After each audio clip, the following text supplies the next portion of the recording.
BJP కూడా అదే లెక్కలేసుకుంటుంది 13 నుంచి 14 సీట్లు వస్తాయని చెప్తుంది. ఇంకో అడుగు ముందేసి ఆగస్టులో ఏం జరగబోతోంది అనేది కూడా వాళ్ళు జ్యోతిష్యం చెప్తున్నారు ఆ నాయకులు.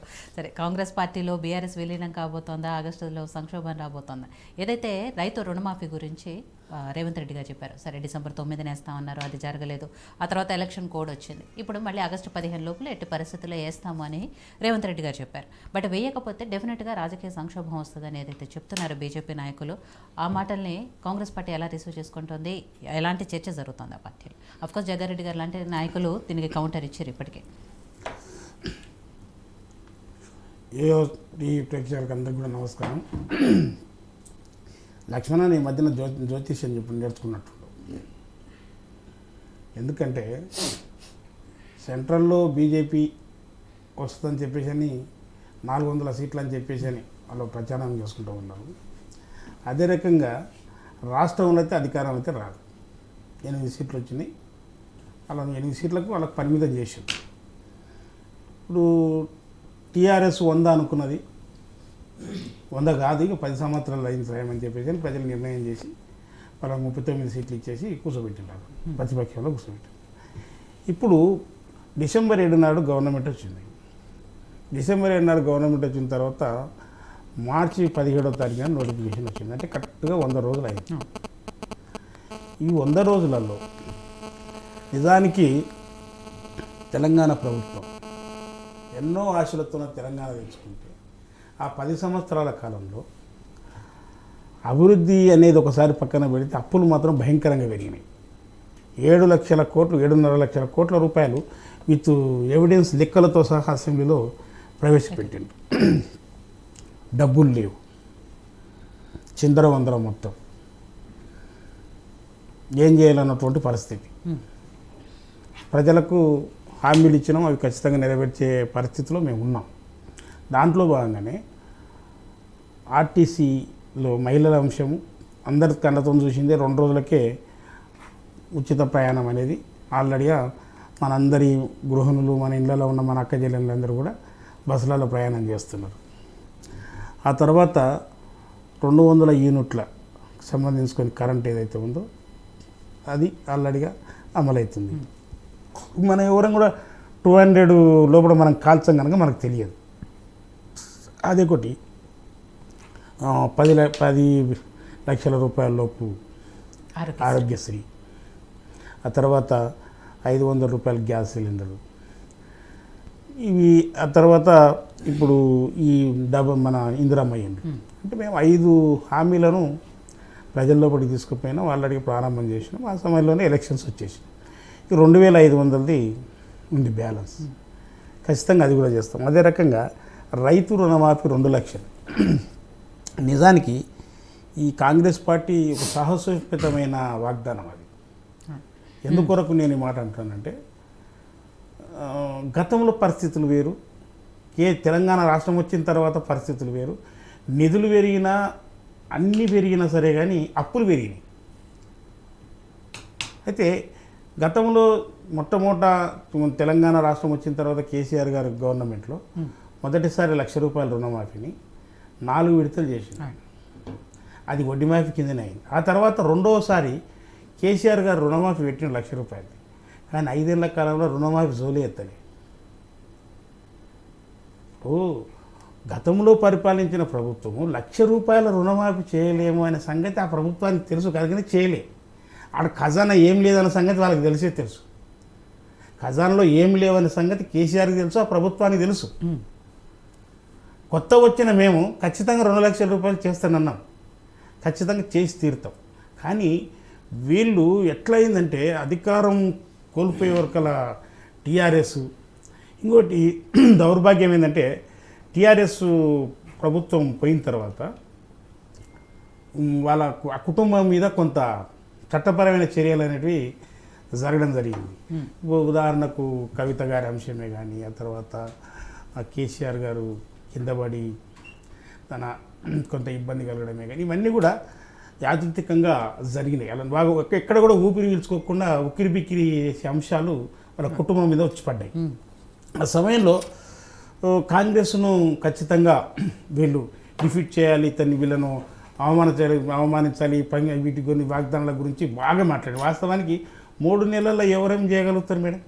వెంటనే పార్లమెంట్ ఎన్నికలు వచ్చినాయి. ఇప్పటి నుంచి ఉంటుంది కథగా.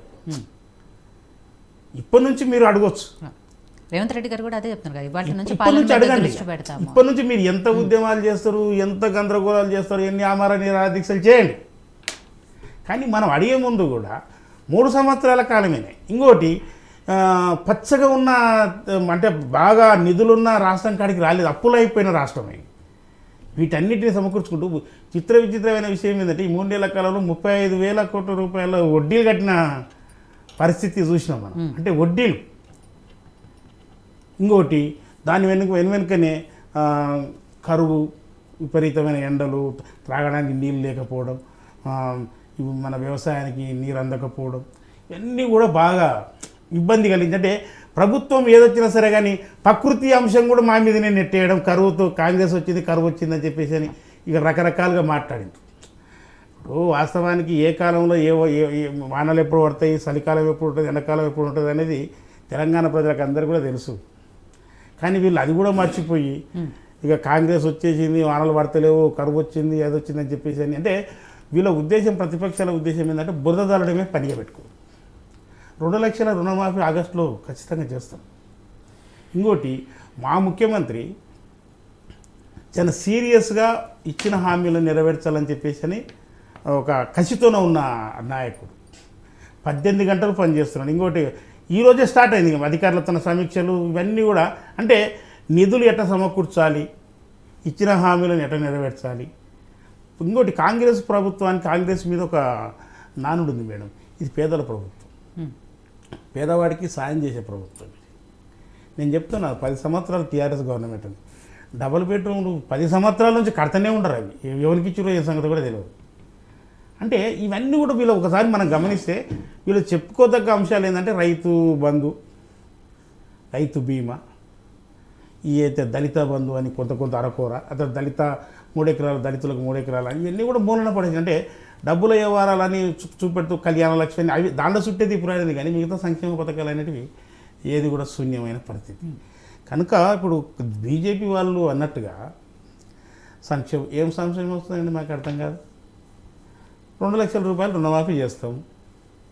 ఇక కాంగ్రెస్లోకి బీఆర్ఎస్ విలీనమవుతుంది అని చెప్పేసి అంటే ఒకనాడు తెలంగాణ రాష్ట్రం ఇస్తే చాలు నాకెందుకు, దీన్ని తీసుకొని పోయి కాంగ్రెస్లో విలీనం చేస్తానని చెప్పి కేసీఆర్ చెప్పిండు.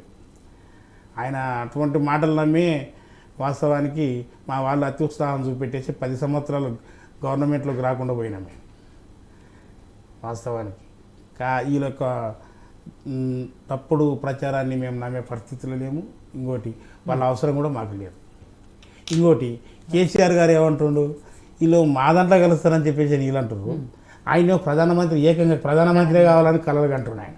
మన ప్రధానమంత్రి కావాలని కలలు కంటుకున్న ఆయన కాంగ్రెస్లోకి ఎట్టొచ్చుడు ఆయన. ఇంకోటి ఆయన ఇంటర్వ్యూలో మొన్నేదో చెప్పాడు, అసలుకు మనం బీజేపీ పొత్తు కాదు, కాంగ్రెస్ పొత్తు కాదు, నాది అన్ని ప్రాంతీయ పార్టీల కూటమి కట్టి నేను ప్రధానమంత్రి క్యాండిడేట్ అని చెప్పేసి అని చెప్పుకుంటున్న పరిస్థితులు ఉన్నాయి. అయితే మళ్ళా ఈరోజు ఖచ్చితంగా మేము ఒకటే చెప్తున్నాం, మేము 10 నుంచి 12 సీట్లు గెలుస్తున్నాం. ఎస్సీ సీట్లు, ఎస్టీ సీట్లు మొత్తం 5కి 5 గెలుస్తున్నాం. తర్వాత 12 ఖచ్చితంగా 10 నుంచి 12 సీట్లు మేము కాంగ్రెస్ ఖాతాలో ఉంటుంది. ఇంకొకటి 10 సంవత్సరాలకు గవర్నమెంట్ను రెన్యువల్ చేస్తుంటారు ప్రజలు కూడా, స్టేట్లోనే కానీ సెంట్రల్లోనే కానీ. ఖచ్చితంగా మోడీ గారిని రెన్యువల్ చేస్తారు, ఖచ్చితంగా ఆయన పంపించేస్తారు. కాంగ్రెస్ అధికారంలోకి వచ్చిన మాత్రం ఖాయమిది. ఈసారి వాళ్ళు ఎన్ని కలలు కన్నా, ఇప్పుడు మిత్రుడు మాట్లాడుతూ ఒక మాట అన్నాడు, రామాలయం కట్టిన. రామాలయం మీరు కట్టలే, ట్రస్ట్ కట్టింది. ప్రధానమంత్రి నరేంద్ర మోడీ కట్టలేదు టెంపుల్ను. ఇంకోటి కట్టమని జడ్జిమెంట్ ఇచ్చింది కూడా ఎవరు? సుప్రీంకోర్టు. ఈయన కాదు. నిమిత్త మాత్రమే మనం ప్రేక్షక పాత్రనే పోషించినాం. నరేంద్ర మోడీ గారు ప్రేక్షకుడు. ఈ భారతదేశానికి ప్రధానమంత్రిగా ఉన్నాడు. సుప్రీంకోర్టు తీర్పు వచ్చింది, ట్రస్ట్ కమిటీ ఇస్తున్నారు, కమిటీకి చందాలు వచ్చినాయి, గుడి కట్టిండ్రు. వాస్తవానికి ముఖ్య అతిథిగా వెళ్ళవలసిన ఈయన పోయి కూర్చోవాలి, కానీ ఈయననే ప్రతిష్ట చేసిండు, ప్రాణ ప్రతిష్ట చేసిండు. కొద్దిగా అత్యుత్సాహం చూపెట్టిండు. దాన్ని ఎక్కువ పూసుకోవాలని చెప్పేసి అని ప్రయత్నం చేసిండ్రు. ఒక దేశ పౌరుడిగా తనే ప్రతిష్ట చేసిందని చెప్పేసి అని భావనను కూడా కల్పించడం తప్పు. ఎందుకంటే ట్రస్ట్ చైర్మన్ కమిటీ ఉంది, కథ ఉంది, అది వ్యవహారం ఆ ఉంది. ట్రస్ట్ వాళ్ళు కోరితేనే కదా ఆయన కూడా ప్రాణ ప్రతిష్ఠ Yes. చేసింది. వాళ్ళని కాదనైతే ఆయన అంటే చేయలేదు కదా. మేడం ఒక మాట చెప్పునా, ఇప్పుడు రాజు తలుచుకుంటే దెబ్బలకు కొదవని అన్నట్టు ప్రధానమంత్రి నరేంద్ర మోడీ గారు తలుచుకుంటే అది హిందుత్వ దేవాలయాల కాడ మరీ బీజేపీది అందివేసిన చేయిగా ఉంటుంది కనుక అది ఆయన కట్టించడం చెప్పేది అనేది తప్పది. సుప్రీంకోర్టు తీర్పిచ్చింది, దానికి ట్రస్ట్ వేసిండు, ట్రస్ట్ ప్రకారం దేవాలయం నిర్మాణం చేసుకున్నాం, అందరం కూడా మొక్కుతున్నాం. అంతేగాని అది దేవుని పేరుతో ఖాతాలు వేసుకుందాం అని చెప్పేసి ప్రయత్నం చేసుకోవడం అనేది కూడా స్వార్థం అనిపిస్తుంది అని చెప్పేసి విజ్ఞప్తి